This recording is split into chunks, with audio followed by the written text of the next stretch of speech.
News Jardin TV vous propose Bienvenue au Jardin, une émission 100% nature, animée par Patrick Mulan et Roland Motte.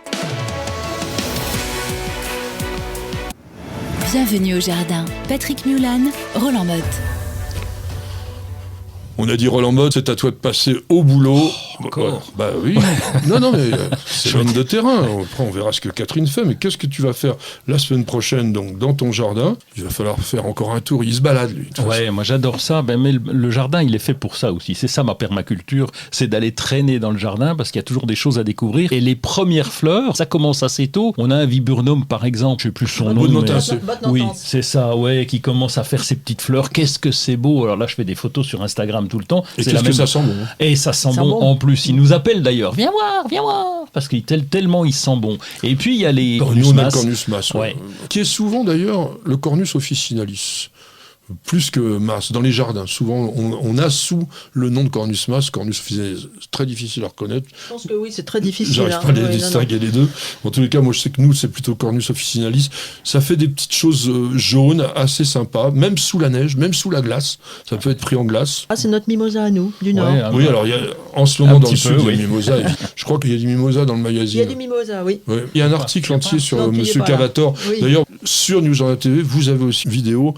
On a été voir Julien Cavator, c'est Monsieur Mimosa, qui a la collection nationale. Regardez un petit peu comme ça peut être beau. C'est encore plus beau sur la vidéo, ne vous inquiétez pas, il n'y a pas de problème. Alors, donc, oui, je disais Garrya elliptica, on en avait parlé un petit peu une fois. C'est pas suffisamment connu, ça fait des espèces de grands chatons gris argentés, un peu bizarre. C'est une plante semi-persistante au niveau du feuillage. Il y a les bouleaux, il y a les noisetiers en ce moment. Et puis, ce dont on vient de parler à l'instant, il y a quand même les camélias qui commencent à fleurir. C'est vrai, oui. Nous, on en a un petit peu au jardin. Alors, qu'est-ce que tu fais d'autre? Je vais faire un tour à la ruche. Parce que pour leur donner à manger, alors cette année ça a été catastrophe, on a 2 ruches en fait, et donc dans le fond du jardin, donc c'est bien, il faut s'en occuper un petit peu, on se fait piquer, parce que je suis pas un pro, mais au moins je commence à m'y mettre, et donc pour leur donner à manger, j'achète les petits pains de sucre, c'est du sucre un petit peu mou, donc on met ça sur le dessus, on enlève le capuchon, il faut faire ça évidemment par beau temps si possible, qu'il fasse pas trop froid pour pas les refroidir les pauvres, et donc on remplace ce produit-là, il faut absolument qu'elles en aient, puisque l'année dernière, il y a beaucoup plu, et donc elles n'ont pas pu faire beaucoup de réserves, et donc il faut leur filer un coup de main pour passer l'hiver. Il faut finir la taille maintenant des arbres fruitiers à pépins, parce que ça va être le moment de faire les pêchers, mais toi tu fais pas de pêcher. Non, j'ai pas de péché, j'ai pas de défaut, j'ai pas de péché, et par contre beaucoup d'arbres à pépins, oui, donc là faut finir, le moment de terminer. Tu m'as marqué nettoyer les fraisiers. Oui, parce qu'on a été envahi cette année, l'an dernier, il y a beaucoup plu, donc les stolons se sont baladés un peu partout, c'est pas un champ de fraisiers, mais pas loin, donc il faut remettre de l'ordre là-dedans. J'en profite en ce moment, comme c'est un peu plus creux, j'aurai pas le temps au printemps, donc là... Nettoyage. Ouais, nettoyage, ouais. Et tu tailles les Hydrangea paniculata. Comment? Oui. Paniculata, on est assez peinard parce que chaque fois que je les taille, j'ai tout essayé. J'ai même fait des erreurs, j'ai taillé trop court, j'ai taillé pas une fleur trop haut. Ouais. Non, chaque fois il a refleuri. On en a 3 qui poussent relativement bien. Je me souviens plus des variétés, mais ça pousse tout seul. Donc là maintenant, j'ai compris, je fais une taille à peu près l'équilibre arrondie, en fait. Je l'équilibre, voilà, c'est ça. Puis surtout retirer les fleurs fanées parce que là c'est moche, c'est difficile à supporter ces grandes grappes brunes qui restent encore. Et toi, Catherine, qu'est-ce que tu vas faire? Là, en février, on peut nettoyer les élébores et les feuilles abîmées pour mettre les fleurs en valeur. Oui. C'est quand même beau, ça. Oui, les élébores d'Orient. C'est dommage, quand on n'a pas nettoyé, on a les feuilles toutes sèches, toutes brunes, qui recouvrent un peu les boutons. Donc je taille. Il n'y a pas beaucoup de belles feuilles, mais il y a des belles fleurs. Si les personnages ont vraiment fini de fleurir, c'est le moment de les diviser. Ah, tu vas les diviser? Ah, mais moi j'aime bien en mettre partout. Je me suis aperçu, il faut creuser super profond, quoi. Pour des tout petits bulbes, ils sont à une profondeur invraisemblable. Qu'est-ce qu'on peut faire encore à cette époque? Les dahlias, on peut commencer à les sortir. Sortir 5 février. Moi je ne fais pas. Non, mais pas sortir dehors. Les mettre en végétation. Les réveiller. Oui, les mettre en végétation. On appelle les boutures en ce moment. Chrysanthème, anthémis, lantana, fuchsia. Toutes les plantes de la maison, on bouture tout ce monde-là.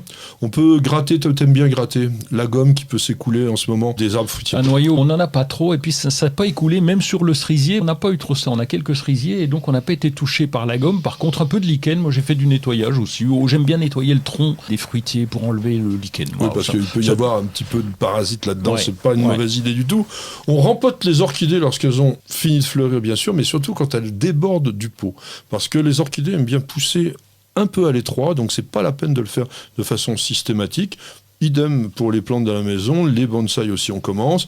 Si c'est trop grand, vous faites du surfaçage. Alors on va gratouiller tout ce que l'on peut de terre en surface. Ça n'empêche pas le problème dont parlait Catherine tout à l'heure pour ces camélias, à savoir qu'à un moment donné, de toute façon, il faudra rempoter parce que la terre se sera compactée. Et d'ailleurs, je voulais vous dire que dès que vous voyez des symptômes qui ressemblent à un brunissement de la partie externe des feuilles, taches brunâtres, et puis qui agrandissent, ça signifie la plupart du temps asphyxie des racines et donc nécessité de rempotage urgent. Et puis, comme dans la maison, on continue quand même bien à chauffer, eh bien, on va vaporiser aussi souvent que possible le feuillage des plantes de la maison. Je sais que Roland, toi, tu les poses sur des billes d'argile. Ouais, c'est bien, c'est le plus pratique. Alors bon, évidemment, il faut trouver les sous-coupes adaptées. Les billes d'argile, je remplis de flotte et ça permet d'avoir une petite micro-humidité. Et puis alors, attention, mercredi 9, on ne jardine pas entre 5h et 11h, car il y a un nœud lunaire ascendant. Vous aurez compris que c'était la vanne du moment. En tous les cas, ceux qui y croient, pourquoi pas. Et c'est là-dessus qu'on terminera notre émission. En tous les cas, je vous remercie de l'avoir suivi et on vous dit bienvenue au jardin.